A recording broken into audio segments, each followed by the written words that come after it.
Hi, everybody, and welcome to Not the Academy. My name is James Edward Holly. And I'm Ashley Stennett. We decided we wanted to do a YouTube channel specifically because one of the reasons that Ashley and I are best friends is what? Movies. Our love for movies. Not only watching them, but also making them. We're both filmmakers. I have Hollyland Pictures, and I've got $10 movie company. And so, yeah, we're these small independent movie companies, but you know why everybody that gets into the movie business gets into it is because they loved watching them when they were growing up. So we thought, why not have a channel where we just get together and we talk about movies? Obviously, the one thing that everybody likes to argue about on social media is what are the best movies that have ever been made? Obviously, that's very subjective. And it's very widespread, and it all depends on, we've talked about this before. Mm-hmm. Some people, it's got to be horror. Some people, it's got to be action. Mm-hmm. You know, sometimes people kind of get that one-dimensional approach. Maybe it's unintentionally. But I think when you and I have discussed our favorite movies or actors, we cast a pretty big net. We really do. One of the things that I'd like you all to do is subscribe to the channel because we're going to be doing a lot of these over the next few months. Not only talking about our favorite movies and genres, but also talking about projects that we have coming up that you're going to get to see. So that'll be fun. So subscribe and click the bell and then comment and let us know exactly what he was talking about. What is your favorite genre? What's your favorite movies? Who are your favorite actors? And that'll give us stuff to talk about. Now, if you were to pick a genre, what's your favorite genre? Oh. By the way, none of this is scripted. We're just talking like if we were at the dinner table. Only thing we're missing is beer. That's right. And we might fix that next time. Yeah. So what's your favorite genre? That is tough. I grew up a huge fan of horror. Okay. So now, when you say horror, ghost stories or is it slasher films or what do you like? It's really both. Classic horror, Universal Pictures, The Monsters. Mm-hmm. And then, kind of as a child, cut your teeth on that. But then some of the sci-fi stuff like Aliens, then getting into like the Stephen King, like Silver Bullet, some of the older horror movies like that, Amityville Horror. Yeah.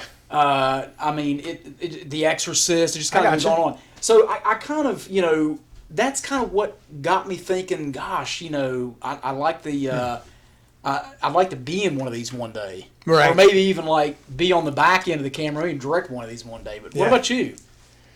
Man, when I was growing up, I was Star Wars crazy. Yeah. I was just Star Wars nuts. And the first movie that I ever saw that made me think I want to be in movies. I want to be an actor. I want to be a director. I want to do something in movies was Raiders of the Lost Ark. Oh. And if I were to pick genres, I think probably the big popcorn action films. Yeah. When I was growing up, that was it. It was, and of course things like Jurassic Park and movies like that came about when I was a little older. But that's something, I always look forward to a Spielberg flick. Because don't you feel like, James, that's like the quote-unquote movie experience? It is. There's so much pre-hype to it. Absolutely. It's like when a Bond movie comes out. When a Bond movie comes out, when a Star Wars movie comes out, when an Indiana Jones flick comes out. Mission Impossible. Listen, Mission Impossible is one of my absolute favorite franchises ever. Jurassic Park, all those, they're just fun. You know what you're getting when you go, and you go to enjoy it. It's one of the reasons I enjoy. If I find out Will Smith is coming out in a movie, I'm usually looking forward to it because he delivers that kind of thing over and over again. Yeah. But I'll tell you, as a genre right now, as far as like what I binge on, it's crime drama. I love crime drama, and if I'm going to watch a series on streaming, I like Mindhunter and Dexter. Dead of Winter. I was in Dead of Winter on Investigation Discovery. That's why, of course. So yeah, that may be the most, one of the finest episodes they've ever had. I believe it is, yeah. I feel almost like that with some of those TV shows, there might be just a little bit of typecasting with you. Yeah, there's a little bit. Like the cop, the detective. Yeah. It's. I've got a pretty good IMDb, but the fact of the matter is, I'm about 6'1", 110 pounds, and I was 23 years in the military. So I get a lot of calls to play cops, attorneys, and soldiers. The problem is about to be 51 years old, and any cop, detective, soldier that I could play should be retiring. He shouldn't be doing it anymore. So, all right. So I know you were into the horror and things like that growing up, but still, what is your favorite horror film? Well, I think honestly for me, and again I go back to it. It's a classic, and it genuinely scared me to death when she's coming down the steps inverted with a tongue out. It's The Exorcist. Okay. It genuinely scared me to death. And I really liked The Exorcist. I believe it was the third one with George C. Scott, and Brad Dourif was in that. And a local guy. A local guy. He's from Huntington, just like we are. We're from Huntington, West Virginia, by the way. Yeah, and it was so for me, really, The Exorcist was the one that was the really the creepiness. Okay. The creepiness. If I was going to pick a horror film, mine's a little more recent. I'm a huge fan of The Conjuring 2. The one that took place in London. I just thought that was fantastic. Yeah. The acting in it and the cinematography and everything was fantastic. So let's move on. Before we start running too long, let's talk about what are your other favorite movies? Give me 3 or 4 other favorites. Of all time. Yeah, your personal favorites. I tell you what, I'm a huge fan of mob movies. Okay. If they tell a good story, it's just hard to go wrong with that. And all-time classic for me, The Godfather. Sure. I just felt like that. Now, arguably, we've talked about this. Yeah. The sequel in that series might be better than the original. And I think a lot of people would agree with that. I'm just going with the original because I feel like that it set that whole mob movie genre off. I think when it came out, it was like an oh wow moment. And at that time, getting Marlon Brando in there, of course, a young Al Pacino, and the stories, none of the movies ever went wrong. So for me, 2 of my top 5 probably favorite movies of all time, The Godfather and then Goodfellas.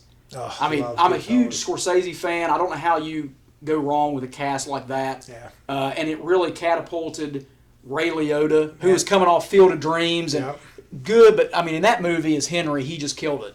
Yeah, he's literally, I guess he is one of my absolute favorite actors. I think he's really underrated. But yeah, a couple of my favorite movies are, and it's because of the actors. A lot of times, the directors are great and the scenery's great and everything, but sometimes there's that performance that makes you want to watch a movie.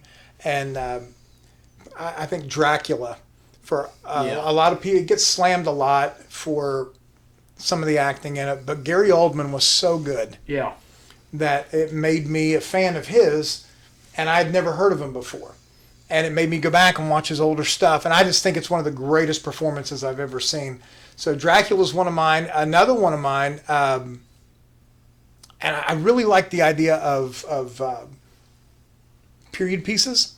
Oh, yeah. And Cinderella Man with Russell Crowe. It was a Ron Howard movie, and I think it was so underrated. Anytime people talk about Ron Howard, they like to talk about the Apollo movie. They like to talk about Far and Away with Tom Cruise and all these bigger movies. Cinderella Man, Paul Giamatti, Renee Zellweger, Russell Crowe. The cinematography was spot on. Yeah. Yeah. And I think it's one of those movies, right down to the length of the movie, it's flawless. I can't find a problem with that movie. So those are some of my favorites. Now, who are your favorite actors? Oh, I just gave one of mine away is Gary Oldman. He'd probably be my number 1 if he did more. But, yeah, he's definitely in there. Who's yours? Well, and you named off, I mean, Russell Crowe's got to be on that list. Yeah, he's great. Because one of my favorites is Gladiator. Okay. You were talking about a period piece, and that the history behind that, the action, the musical score. Even though the history wasn't exactly spot on. Right. A lot of it was, fictionalized, but it's just the whole story behind that. It's just one of those movies that you love it so much and it goes by so fast. Yeah. You forget the length of it. Yeah. It's just really, really hard. I think that my top favorite actor, certainly of this era, is Leonardo DiCaprio. I agree 100%. I don't know of anything that he has been in. and he a lot of times he takes a lot of roles in films that you're kind of like, will that work? Or maybe it's a little bit unknown, the screenplay and things like that. I mean, Inception, Shutter Island, again, teaming up with Scorsese. He takes a lot of these roles on and just turns them into magic. Yeah. And the movies are just phenomenal, just absolutely phenomenal. He's one of the best. He's one of the best that I've ever seen, and I don't think that's just current. I think as far as movies, period, DiCaprio's at least in the top 5 of all time.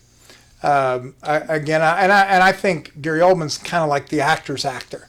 He's the guy that other actors look at and go, "How do you do that?"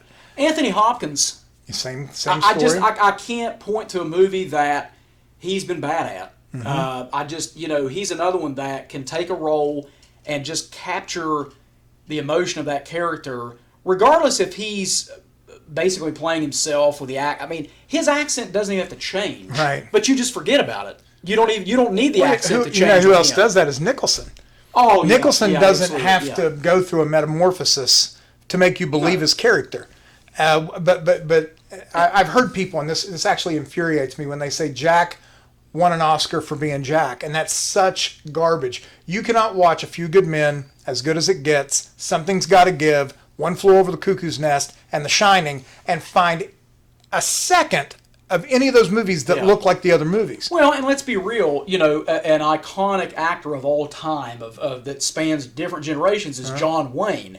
But a lot of people feel like John Wayne plays himself. But I mean, he's John Wayne. He's actually bigger. He's the largest guy in the room. He's bigger than the movie. When you think of a cowboy, you think of him. Oh yeah, absolutely. But I think Nicholson, even though he's very awarded by his peers, I think sometimes he gets the wrong end of it when people talk about great actors. And speaking of accents, you and I've talked about McConaughey. I know he's one of your big time favorites. I'm a big fan, and if you haven't read Green Lights, go get it. Or I have it on audio. He actually reads it. It's fantastic. So yeah, he's another one. I don't want to leave out the ladies though. There's 2 women that if they are in a movie, all they do is make it better. Marissa Tomei, her performance in The Bedroom, in my opinion, may be the most believable acting I've ever seen. Wait, not My Cousin Vinny? Don't start. But in The Bedroom and The Wrestler and things like that, but in The Bedroom is the most organic performance. The only one that comes close to it that I can think of is McConaughey in Dallas Buyers Club. Oh, yeah. And then the other female that I like to throw out, obviously everybody always talks about Meryl Streep and everything, but somebody who doesn't necessarily get the starring role, Heather Graham, is believable in anything she does, in any character she plays. She's fantastic. Who are some female actors you enjoy? Well, you talked about Cinderella Man, and I really like Renee Zellweger. She's great. I just feel like that she has a big presence on screen, and it's weird because she can do drama and she has a lot of comedic roles. She's kind of that dry humor. Yeah. And another actress that I don't know if I've really ever not liked her, and of course she's popular, is Jennifer Aniston. Oh, yeah, I just feel like she's fun. The other day I'm watching Office Space and I forget about how young she is in Office Space. Such a good movie. Oh, that movie's great. Yeah. And I mean, she's another actress that has she ever really been in a role or a film, drama, comedy, action, where she's not done a good job. Maybe that'll be our next episode, or one of the next couple episodes. We'll talk about favorite comedic actors and favorite comedies. I like that. So it looks like we've ran out of time, but do us a favor. Comment. Let us know who your favorite actors are, what your favorite movies are, and be watching because, again, our next episode is actually going to focus a little more on some projects that we have going, but we're also going to be talking about our favorite independent films ever. So until then, thank you for joining us for Not the Academy.